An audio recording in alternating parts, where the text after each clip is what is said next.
There exists an ancient weapon said to pierce not only the flesh, but the very fabric of destiny itself. A relic whispered about in sacred halls, stolen by conquerors, and hunted by tyrants. Its name echoes through the blood-soaked corridors of history, the Spear of Destiny. But why was this spear so feared? Why did kings, emperors, and secret societies alike seek to possess it, or bury it in shadow? This was no ordinary weapon of war. Legends claim it touched the body of Christ, that whoever holds it controls the fate of empires, and that losing it spells ruin and death. A relic so powerful, even Adolf Hitler was said to fall under its spell. Yet beyond the blood and myth lies something far deeper, something the elites have always known and feared. Not because of what the spear can do to others, but what it reveals about reality itself. Beneath the surface of this weapon lies an esoteric truth about power, fate, and the illusion of control that few dare to confront. In this video, we're going to unravel that mystery. We'll explore the occult history of the Spear of Destiny, from its ancient origins to its involvement in world-altering events. We'll examine why it was seen not only as a divine artifact, but as a key to unlocking the hidden architecture of reality. And more importantly, we'll decode the spiritual symbolism behind the spear, what it represents, why it terrifies those who rule from the shadows, and how its wisdom can liberate those who seek truth. So, if you're ready to journey beyond the veil of myth, into a space where history, metaphysics, and inner transformation converge, then take a breath, clear your mind, and let the mystery begin. To understand why the Spear of Destiny was feared by the elite, we must first trace its story through the fog of time, back to the crossroads of myth, religion, and empire. It begins most famously at Golgotha, the hill where Jesus of Nazareth was crucified. According to ancient Christian texts and apocryphal writings, a Roman centurion named Longinus pierced Christ's side with a spear to confirm his death. From his body flowed blood and water, a deeply symbolic act interpreted by mystics as the convergence of spirit and matter, the divine and the human. This was not just an execution, it was an alchemical moment of cosmic transformation. That spear, drenched in the essence of the Christ, became more than a tool of violence. It became a vessel, a talisman imbued with metaphysical power. Some say it absorbed the vibration of divinity itself, a resonance that remained embedded in its very structure. And as with all relics believed to carry divine frequency, it drew the attention of those who sought to manipulate destiny itself. As centuries passed, the spear emerged and disappeared from the annals of history, always resurfacing during times of great turmoil. It was said to reside in the hands of Charlemagne, who ruled much of Europe and died the moment he dropped it. It found its way to the Holy Roman emperors, who guarded it with obsessive reverence. And in more modern times, it reportedly came into the possession of Adolf Hitler, who believed it would guarantee his dominance, until the very hour it was taken from him, after which his empire crumbled. But what's even more intriguing than its trail through history is what the spear symbolized. In esoteric traditions, the spear represents more than physical power. It is the axis mundi, the world axis, a point of intersection between heaven and earth. Much like the philosopher's stone or the Holy Grail, the Spear of Destiny stands as a metaphor for awakened consciousness. It is the power to pierce illusion, to split the veil of Maya, and to access the deeper currents that shape reality. To the mystic, the spear is the lightning bolt of Zeus, the staff of Moses, the scepter of kings. It is the inner will refined through discipline, pointed toward divine alignment. It is not just a weapon, it is a tool of focus, intention, and cosmic authority. And this is precisely what made it so dangerous to those in power. Because if the spear could awaken one's potential to command their own fate, then it threatened the very systems designed to control us. The elite fear what they cannot dominate. And the Spear of Destiny, in its true form, is a blueprint for inner sovereignty, a reminder that the true kingdom is not of this world, it lies within. Now that we've explored its mystical roots and historical path, we can begin to decode the deeper truths hidden in plain sight. So, What exactly is it about the spear of destiny that strikes fear into the hearts of emperors, secret societies, and modern-day manipulators of the masses? To answer that, we must go beyond the relic itself and understand what it represents. The spear is a symbol of penetration, not just of flesh, but of illusion. It pierces the surface of appearances to reach the hidden core. In the crucifixion story, it enters the side of the Christ, symbolically rupturing the veil between this world and the next. Blood and water pour out. Spirit and matter divide. The body is opened, and with it, the cosmos itself. In Hermeticism, this moment is not just a historical event. It is a ritual encoded in archetypes. The act of piercing with a spear is the soul's awakening. It is the shattering of ego, the cracking of the shell that separates us from divine awareness. The initiate, like Christ, must be wounded in order to be reborn. To the elites, who build their empires on control, ignorance, and illusion, this symbolic death is dangerous. Because if the masses awaken to their own divine potential, their house of cards collapses. The spear becomes a threat not because of what it can do physically, but because of what it reminds us we are capable of spiritually. But there's more. In ancient mystery schools, particularly in the Greco-Roman and Celtic traditions, the spear appears again and again as an instrument of divine judgment and initiation. The spear of Achilles, the lance of love, the weapon that both destroys and sanctifies. And in esoteric Christianity, it carries an even deeper code. The blood from Christ's side, touched by the spear, is believed to have awakened the earth itself. The soil beneath the cross became sanctified. The energy, some mystics say, altered the frequency of the physical realm. The spear thus became a tuning fork, vibrating with the memory of that divine resonance. And whoever possessed it could tap into that frequency, aligning themselves with the higher order of things.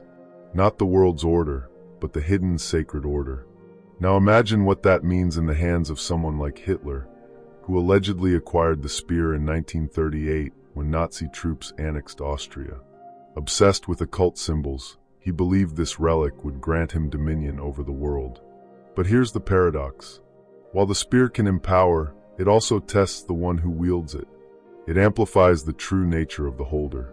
In the hands of the wise, it becomes a staff of healing and enlightenment. In the hands of the corrupted, it becomes a curse. The story goes that Hitler lost possession of the spear in April of 1945, just hours before his death. Coincidence? Or did the spear simply return to silence those unworthy of its power? Throughout time, the spear has remained elusive, not because it's hidden in vaults, but because its true meaning is hidden in plain sight. It is a spiritual cipher, a mirror reflecting the inner state of humanity. And as we continue to dig deeper, we'll uncover how this relic, like all powerful symbols, is not just an object, but a key to the architecture of destiny itself. Let us now push past the veil and explore the deeper implications, those threads of ancient truth that whisper quietly behind the myths of empire and war. Because the real question is not where the spear of destiny is, or even who has held it, but what it truly unlocks. You see, the spear of destiny is not just a relic of power, it is a map, a metaphysical diagram encoded in myth. It points, not to the heavens or the battlefield, but inward, toward the one place few dare to journey, the awakened self. Across cultures, this spear archetype emerges again and again. In India, it is the Vel of Murugan, the divine spear that destroys ignorance. In Norse lore, it is Odin's spear Gungnir, which never misses its mark, a representation of divine will perfectly aimed. In Arthurian legend, it becomes the bleeding lance, part of the Grail mysteries, carried by a silent figure who walks between realms. These are not coincidences. They are fragments of a deeper tapestry, suggesting that the spear is a spiritual technology, one encoded into the collective consciousness of humanity. But what is this technology? In esoteric terms, the spear represents the focused will, sharpened by spiritual discipline. Just as a sword must be forged in fire, the human soul must pass through trials to become a vessel of divine intention. The spear, in this sense, is the laser-like concentration of consciousness. It pierces through illusion, ignorance, and fragmentation. It reveals truth, not the convenient truth of society, but the immutable truth of the universe. This is why the elite feared it, not because it killed a man, but because it awakens gods within men. They understood, as all occultists do, that symbols carry power not because of what they represent, but because of what they awaken. And the spear is the ultimate awakener. It tells us that we are not mere spectators in this world. We are co-creators. That destiny is not written in the stars, but in our choices, our focus, our will. But here's where the paradox deepens, because the spear is also a wound, a trauma, a sacred pain that opens the way to transformation. Mystics have long taught that suffering, when transmuted, becomes fuel for enlightenment. Just as Christ was pierced and reborn into cosmic consciousness, so too must we be wounded by life in order to break free of the illusions we cling to. The spear shows us that it is through the breaking that we are remade. This is the path of the initiate, the one who doesn't turn away from pain, but faces it and allows it to teach. That's why the spear of destiny has always been feared, hidden, or corrupted by those who hunger for control. Because it doesn't serve the external world. It serves the inner throne. And once someone realizes this, once they recognize that they are the Grail, they are the spear, they are the Christ, they are no longer governable.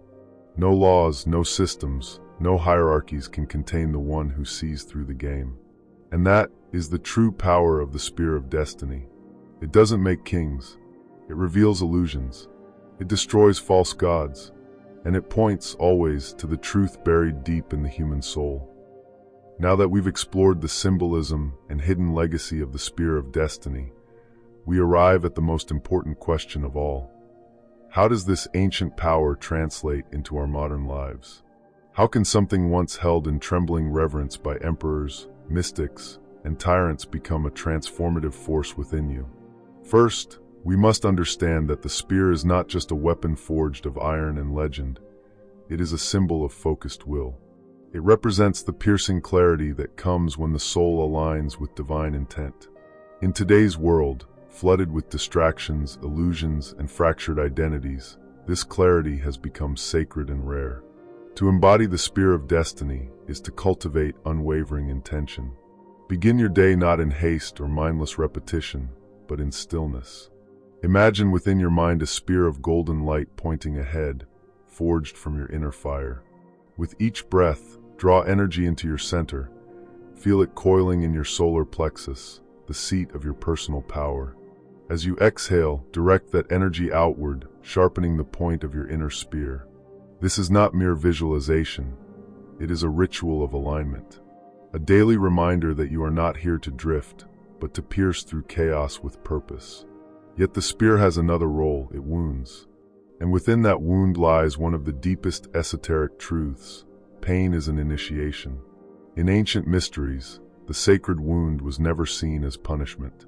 It was the shattering of the false self, a necessary death that allows the true self to rise. Ask yourself, what pain have you buried? What wound are you avoiding? Instead of escaping it, face it. Write about it. Let your tears become ink. Look deeply into your suffering and ask what it came to teach you. In this, the pain is transformed. It ceases to be an anchor and becomes a torch. The spear also cuts through illusion. This is perhaps its most urgent use in our current age. Every day, we are surrounded by false narratives, hollow truths, and curated realities. The initiate must learn to question everything. When you encounter a belief or idea, pause. Ask yourself if it comes from truth or from fear. Does it serve to expand your awareness or to confine it? Does it arise from love or from control? In this act of inner inquiry, you wield the spear as a blade of discernment, severing the ties that bind you to illusions you never chose. And finally, the spear of destiny teaches us how to shape reality with precision. Unlike the wishful thinker who throws vague hopes into the void, the initiate commands change with clarity. Speak your intentions not as passive desires, but as sacred declarations. Instead of saying, "I want peace," declare, "Today I will speak only words that bring peace." Instead of "I want purpose," claim, Today, I act in alignment with my higher calling. The spear does not hesitate. It does not wander. It strikes with purpose. If you feel called to anchor this even more deeply, create a ritual. Use a staff, a wand, or even the pointed energy of your finger. Face the east, where light is born. Speak your intent, not to beg the universe, but to awaken it within yourself. Then move forward as if breaking through an unseen barrier. Stand still afterward and feel the shift. You have just wielded the invisible spear, the inner lance that parts the veils of illusion. And that is the ultimate revelation. The power of the spear of destiny is not locked away in ancient vaults or guarded by elites. It is in you. It has always been in you. You are the living extension of divine will. You are the one destined to pierce through darkness and bring the light. So now we return to the question we began with. Why was the spear of destiny feared by the elite? It wasn't just the object they feared. It was the idea it represented. The idea that any individual, once awakened, could claim the same power once reserved for emperors and gods.